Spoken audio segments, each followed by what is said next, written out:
Guys, I imagine you're like me, constantly tethered to your phone or computer. A few years ago, I got fed up with charging cables that absolutely suck, and then I discovered Paracable.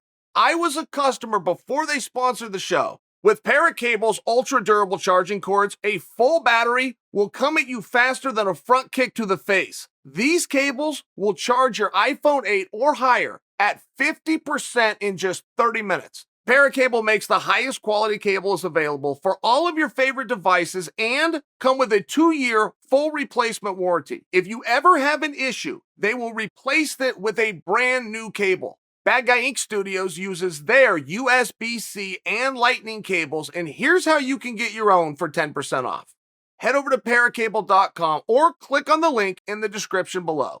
Choose your device from the drop-down menu and select the style of cable you want. Enter code Chael at checkout to get 10% off. Don't let your battery tap out. Stay charged up with Paracable and grab yours today. You want to know the fight that's going under the radar? This is a loaded card, but you want to know one that's underappreciated, in my opinion, is Drew Dober versus Islam Makhachev. For a lot of different reasons, and starting with this, Dober's a tough night out for anybody. Dober's had some great moments. He's wildly exciting, and I don't know what his weaknesses are, right? I think you guys would agree with me. It's not like, oh, just go take him down or go stand with him. He's a sucker for a jab. Like, he's kind of a handful to deal with any way that you want to do it. Not to mention he's a strong guy and he's an explosive guy, which means it doesn't matter what round or what minute the fight's in, you've got to worry about him the whole time. It's not, okay, once we pass 8 minutes, this guy starts to fade. Or, okay, once we're in the last 2 minutes, this guy is going to be dead. Right? Dober's going to be on you all night long. And then you have Islam. And Islam appears to be one of these guys whose names you'd better get used to.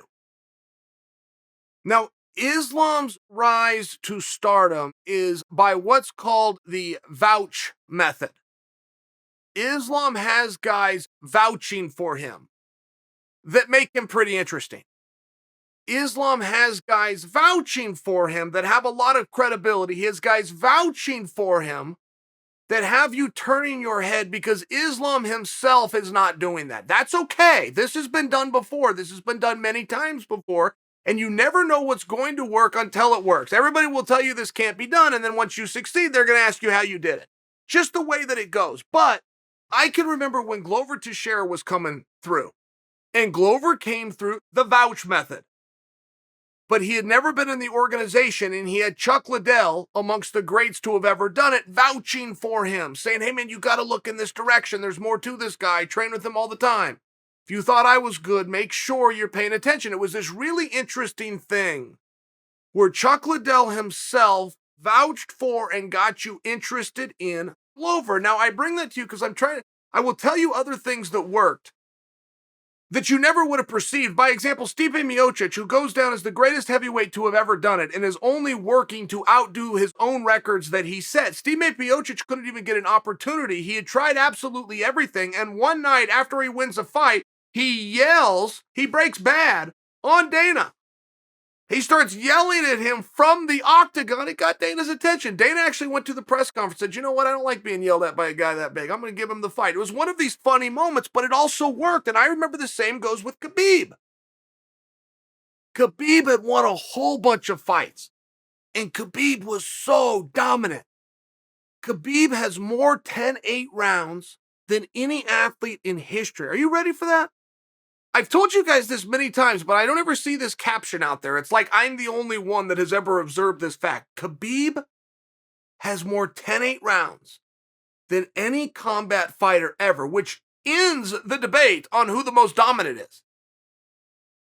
You can always have fun with who the greatest is and who the most successful was or who the most fun. You can have all those, and they're very hard to quantify. When you have more 10-8 rounds, which signifies dominance, than anybody to have ever done it. Khabib is the most dominant fighter ever, but I bring that to you because that wasn't working.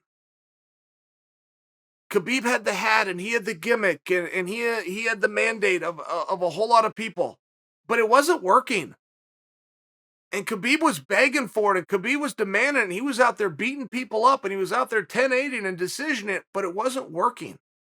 And one day, Khabib refused to leave T-Mobile Arena. He refused. I don't know if you guys remember this. He refused to leave, and he went and found the nicest car in the parking lot that was still left that belonged to Dana White. Khabib didn't actually know that. Khabib's deduction was, that's a really nice car, and it's still here. I bet you that's Dana's. Turned out Khabib was right. Took his hat off, put it on the hood, sat down on the car, took a picture of it, put it out on social media, and said, I am waiting. Dana gave him the fight. I'm sharing this story with you because many of you, if I was to tell you to go set a fake wig down on the boss's car, you probably go, I don't want to scratch it. I don't know where the boss is parked. I mean, you probably wouldn't think that's going to work. I'm here to tell you that it did. If you were in the octagon and you thought it was a good idea to yell at Dana, you probably just got some really bad advice. But I'm here to tell you that's what Stipe did that finally got him noticed. So some of these things don't ever work, and it's always hard to build a star when you're in the presence of other stars. I watched more media people along the way on the night that somebody retires act as though there's this gray cloud over the sport. Oh, Ronda Rousey's gone. What are you ever going to do now? Oh, Conor McGregor may not come back. What are you ever going to do now? And it's one of these things where you're going to move forward, but the problem with having Conor and Ronda on the docket and not building anybody else around them is they suck all the air out of the room. That's the part that nobody seems to understand. It's very hard to have multiple stars. It's very easy to have a star. You'll have people sit down and try to work out the recipe and who can do it and what promoter's the best. And this guy sure did a great job. They're not understanding is you can only have so many at one time because there's only so many questions and so many cameras, and that lens can only go in one direction so often. That's where the competitiveness comes from, but it comes within that era. There has never been an era where there is not a star that is fictional. The fans are looking to latch onto somebody. The media is looking to cover somebody, but they only have to write so many words and they only have so many hours of airtime. They don't have to do it for you. That's where the competitiveness comes in. So when you have a major star like Khabib, it's very tough for somebody like Islam to get the shine when Islam wants to be respectful of his mentor, of his real life hero, of his real life coach who happens to be in the same division. It's very tough. It's just one of those things. So now when Khabib steps aside and Khabib vouches for, you'll see this in politics all the time when some candidate gets beat, but they throw their support behind. And as small of a movement as it is, it still matters. It still matters to the candidates that are left in the race to have the endorsement of one of the candidates that have left. That's all that Islam is getting right now, except he didn't ask for it. Khabib's doing this all on his own. Khabib is saying some very wonderful things. Khabib is attaching his own reputation too. It's one of those spots where it is the slow rise. The vouch method is the slower of the methods. But when you start to look at the record of Islam and you start to look at the level of competition, and it is a slight adjustment upwards each time. There's a lot of the really smart guys that are staying away from him. I remember about 2 years ago, the only guy willing to fight him was Kevin Lee. Kevin Lee willing to fight anybody, but I mean, that was the time. You couldn't get one of the top draws. Kevin Lee's going, man, what's all the top? Come, I'll fly to Russia and fight this guy right now. But that was a period of time. Then Kevin hurt his knee. I share that with you because Drew Dober is a tough night out. It is a slight elevation in competition. But it's still one of these things where what is it going to take? Because once Islam has the skills, which he may or may not have right now, he may or may not have them right now. He still has to get the contract. He still has to get one of the top guys to come out. He still has to get the media to stop what they're doing and focus on. It would seem to me that Islam is checking every box. He's going the slow method. He's going the slow method. That's okay because we've already done a lot of time.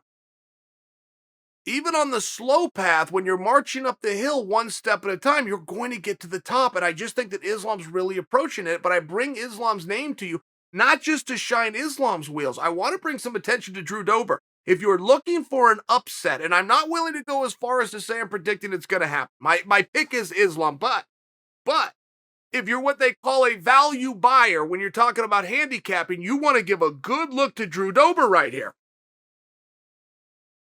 Drew Dober has stubbed his toe before. He's fallen down in there before, but he's fallen down with people that have a different skill than what Islam brings to the table. Matchup wise, this one's very compelling. Islam has that intangible, which is he's got the pace, much like his mentor Khabib. I understand these things.